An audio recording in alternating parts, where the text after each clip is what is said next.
சிங்கப்பூரில் வேலை கிடைக்கிறதுக்கு நம்ம நாட்டில் வேலை கிடைக்கிறதுக்கும் நிறைய வித்தியாசம் இருக்கும். சிங்கப்பூரில் அந்த நாட்டிலேயே இருக்கக்கூடிய சிட்டிசன் அப்படின்னு யாருன்னா, இங்கிருந்து போய் அங்கே சிட்டிசன் வாங்கினவங்க அல்லது அந்த காலத்தில் ஒரு 60 வருஷம் 80 வருஷம் 100 வருஷத்துக்கு முன்னாடியே சிட்டிசன் தமிழ் ஆள்கள் அங்கே போய் சிட்டிசன் ஆகிற தமிழ் சிட்டிசன் ஆகிறவங்க எல்லாருமே கண்டிப்பாக ஆணு பெண்ணும் வேலைக்கு போனால் தான் அங்கே வாழ்வாதாரம் அப்படிங்கிறது அமைக்க முடியுங்கிறது ஒரு சர்வேல தெரியுது. ஏன்னா இங்கே சின்ன ஒரு கூல்ட்ரிங்க்ஸ் பாட்டில் ஒரு 15 ரூபா அப்படின்னா அங்கே 60 ரூபா. இப்போ எல்லாமே ஒரு 60% அங்கே ரேட்டு அதிகம் அப்படிங்கிறது நமக்கு தெரியுது. அப்புறம் பார்க்குறபோது அங்கே கட்டாயமாக ஆணும் பெண்ணும் வேலைக்கு போய் தான் தரணும். அந்த நாட்டு பிரிட்ஜுகளையே அந்த நாட்டு சிட்டிசன், அது சைனாக்காரனாகட்டும், மலேசியக்காரனாகட்டும், தமிழ் ஆளுகளாகட்டும், அந்த நாட்டு சிட்டிசன் எல்லாருமே குடும்பத்தோடு வேலைக்கு போகணும் அப்படின்னு அங்கே வந்து ஒரு சர்வே ரிப்போர்ட்டு இங்கே வருது. ஏன்னா அங்கே காஸ்ட்டு ஒரு டாலர் அமெரிக்க மதிப்பில் இந்திய ரூபாய் மதிப்பில் 80 ரூபா சம்திங் அப்படின்னா கூட அங்கே 60 ரூபீஸ் ப்ளஸ் அப்படிங்கிற மாதிரி இருக்குது. அது தமிழில் வெள்ளி அப்படிங்கிறாங்க, ஆங்கிலத்தில் டாலர். அந்த டாலர் எந்த அளவுக்கு அங்கே மணி அந்த நாட்டில் சம்பாதிக்கிறவங்களுக்கு அது இங்கே கன்வெர்ட் பண்ணி இந்தியன் ருபீஸாக கன்வெர்ட் பண்ணி தான் வேல்யூ கூடுது ஒழிய, ஆனால் அந்த நாட்டுடைய டாலர் அங்கே கடைக்கு போகும்போது அந்த ரேட்டு அங்கே அதிகமாக இருக்கிற போது அவங்க இங்கே சம்பாதிக்கிறதுக்கு ஒரு நாளைக்கு 500 சம்பாதிக்கிற மாதிரி தான் ஒரு ரேஷியோ வருதுன்னு ஒரு தகவல் கொடுக்குறாங்க. அப்போது ஒரு ஆணு பொண்ணு வேலைக்கு போனால் தான் அந்த நாட்டு சிட்டிசன்ஸு கட்டாயம் குடும்பம் நடத்த முடியும். இப்போ குழந்தைய பிறந்தால் என்ன பண்ணுறது அப்படின்னு யார் கேர் பண்ணால் ஏதாவது கேர் விடணும், அவங்க குழந்தைகளை அவங்கள செல்ஃப் ட்ரைனிங் கொடுக்கணும், குழந்தைய வளர்க்குற வரைக்கும் வச்சுட்டு மறுபடியும் வேலைக்கு போகணும் அப்படிங்கிற மாதிரி தெரியுது. ஆக அங்கே எனவே இதுலேருந்து அவங்க அந்த சர்வே ரிப்போர்ட் என்ன சொல்லுதுன்னா, இந்தியாவில் நம்ம தமிழ்நாட்டில் 20,000 இருந்தால் கூட போதும், ஒரு குடும்பத்தை நடத்திடலாம், ஒரு பொண்ணு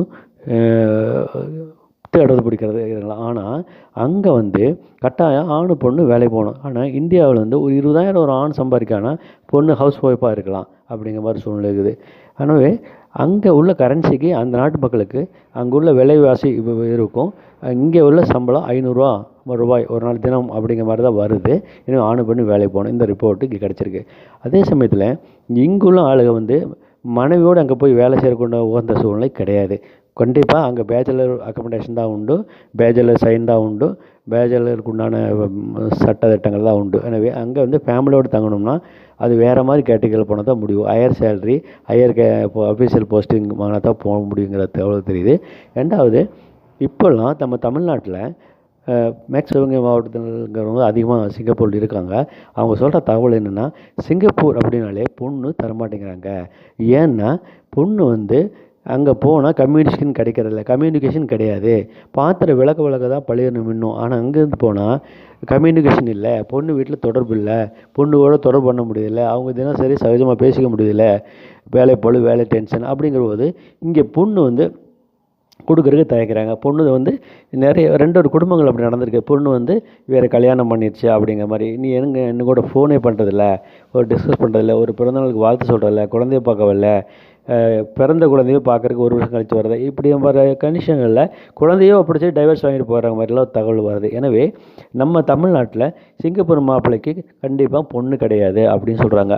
இப்போது நம்ம தமிழகத்தில் என்ன சொல்கிறாங்கன்னா, பொண்ணு வீட்டுக்காரர் 20,000 சம்பளம் வாங்கிட்டு நீ இங்கே இருந்தால் கூட உனக்கு நாங்கள் பொண்ணு கொடுக்க தயார், ஆனால் சிங்கப்பூர் மாப்பிள்ளை வேண்டாம் அப்படிங்கிற மாதிரி ஒரு தகவல் தெரியுது.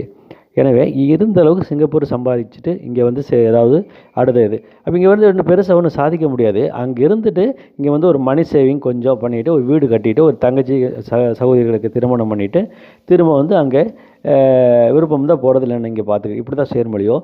பெரிய சேவிங்ஸு, பெரிய சொத்து பத்து என்னென்னா ஒரு அசட், ஒரு வீடு சேர்த்தலாம், ஒரு கல்யாணம் பண்ணலாம், கொஞ்சம் மணி சேவிங், அவ்வளோதான். இது எல்லாம் நம்முடைய முக்கியமான கடமையில் ஆற்றிக்கொண்டு இங்கே ஒரு ஒரு சாமானியனாக வாழ்க்கை துவங்க வேண்டிய பெருசாக சிங்கப்பூரில் ஒன்றும் சாதிக்க முடியாது அப்படிங்கிற மாதிரி தெரியுது.